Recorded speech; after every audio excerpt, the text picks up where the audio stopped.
Olá, eu me chamo Flávio, sou formado em tradução pela Universidade Federal de Uberlândia, sou mestre em estudos linguísticos e agora estou fazendo doutorado na mesma área. Eu tenho dado aulas de inglês há cerca de 10 anos. Primeiramente, eu trabalhei em escolas particulares de inglês e nos últimos 3 anos, pelo menos, eu tenho trabalhado por conta própria, como professor de inglês autônomo. E agora eu estou com esse projeto de dar aulas de inglês gratuitas, aulas de gramática. Nessas aulas, eu utilizarei para os exercícios e algumas partes teóricas um livro da Universidade de Cambridge, que é o livro English Grammar and Use. Esse livro ele é bastante amplo, ele tem 145 unidades, do básico ao avançado. E nós iremos fazer esse percurso a partir das segundas-feiras até quinta-feira de toda semana. Às segundas e quartas, nós trabalharemos com unidades dos níveis iniciante e intermediário. Às terças e quintas, nós trabalharemos com unidades com conteúdo relativo ao nível intermediário avançado. Na aula de hoje, então, nós vamos começar com a unidade 1, que é a unidade em que é apresentada a teoria sobre o verbo to be, a conjugação do verbo to be. E a aula sempre será dividida em duas partes. A primeira parte é uma parte teórica e a segunda parte é uma parte prática com exercícios de gramática. Então, vamos agora à teoria. Então, estamos aqui na primeira unidade desse estudo de gramática. É a unidade que nós vamos falar sobre o present simple do verbo to be, ou seja, o presente do indicativo do verbo to be. O verbo to be é um dos verbos mais importantes da língua inglesa. Ele significa ser e estar. Portanto, no inglês, há apenas um verbo para expressar ser e estar. No português, nós temos esses dois verbos. O ser seria mais permanente. Se eu digo, eu sou feliz, então a condição de ser feliz é permanente em mim. Não importa o que aconteça, eu serei feliz. Já o estar é mais momentâneo. Se eu digo, eu estou feliz, eu estou dizendo que eu estou agora. Assim como vários outros verbos, o verbo to be é irregular, o que significa que a sua conjugação não segue as mesmas regras dos demais verbos. Ele é usado para falar sobre idade. I am 24 years old, ou seja, eu tenho 24 anos. E aqui nós temos que sinalizar que enquanto no português nós usamos o verbo ter, no inglês, para falar de idade, nós usamos o verbo to be, o verbo ser e estar. Então, ao pé da letra, isso aqui seria eu sou 24 anos velho. Ok? Então, eu sou 24 anos velho seria compatível com eu tenho 24 anos. O segundo uso para o verbo to be é para apresentações. Por exemplo, eu digo I'm Flávio and this is Isabela. Eu sou o Flávio e essa é a Isabela.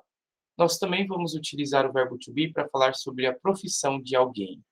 I'm a teacher. Eu sou o professor. Também vamos usar o verbo to be para falar sobre a nacionalidade de alguém. Alex is from Ireland. O Alex é da Irlanda. Usamos ainda o verbo to be para falar sobre sentimentos, ou seja, coisas que estamos sentindo. I'm scared. Estou assustado.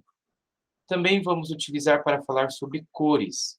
Michael's eyes are blue, ou seja, os olhos do Michael são azuis. Preços. Those pants are $20. Aquelas calças custam $20. Também vamos utilizar para falar sobre clima, sobre condições climáticas. It's sunny today, ou seja, hoje está ensolarado. Vamos utilizar ainda para falar sobre horas. What time is it? Que horas são? E, por fim, também utilizamos o verbo to be para falar sobre descrições, para fazermos descrições. He's very short and thin, ou seja, ele é baixinho e magro. O verbo to be tem 3 conjugações. Vejamos aqui. A primeira delas é o am, I am, que significa eu sou ou eu estou. A segunda conjugação é o are, e acontece para as pessoas you, que é você, we, que é nós, e they, que são eles ou elas. Então, you are seria você é ou você está.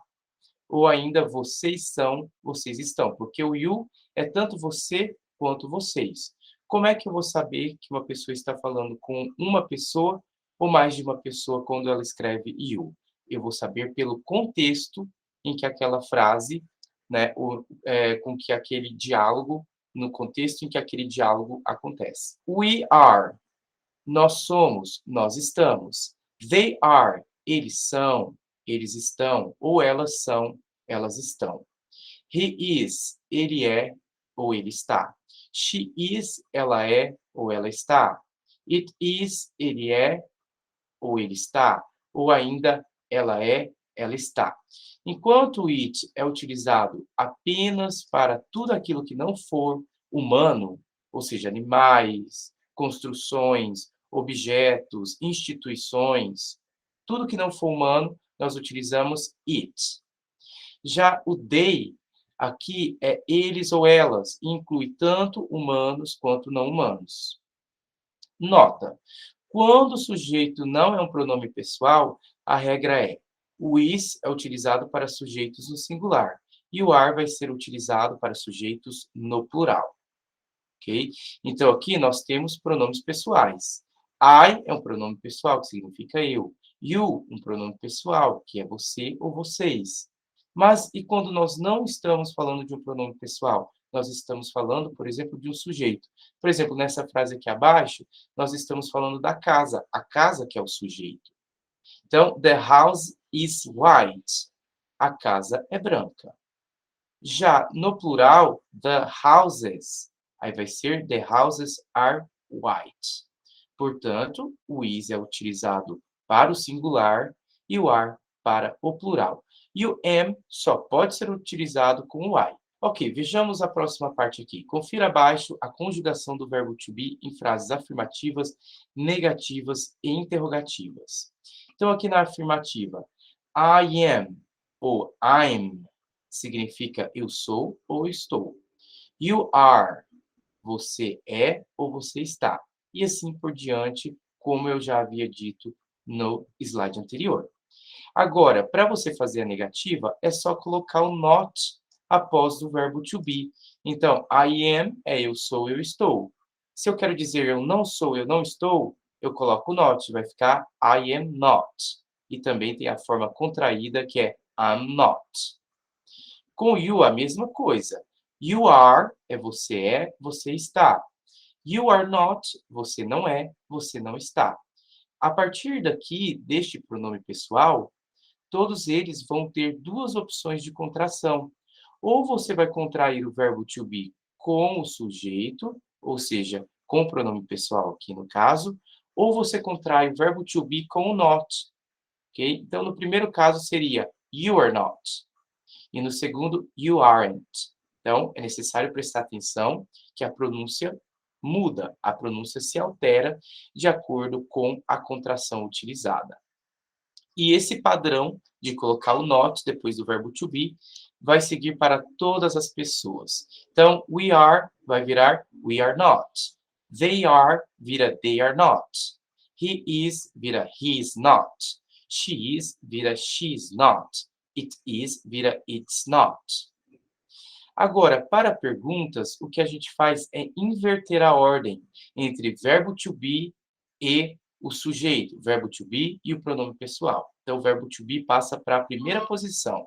Então, am I significa eu sou. Are you? Você é ou vocês são. Are we? Nós somos. Are they? Que significa eles são ou eles estão. Is he? Que é ele é ou ele está. Is she? Ela é, ela está. Is it? Que é ele ou ela está. Ok, vamos agora para os exercícios.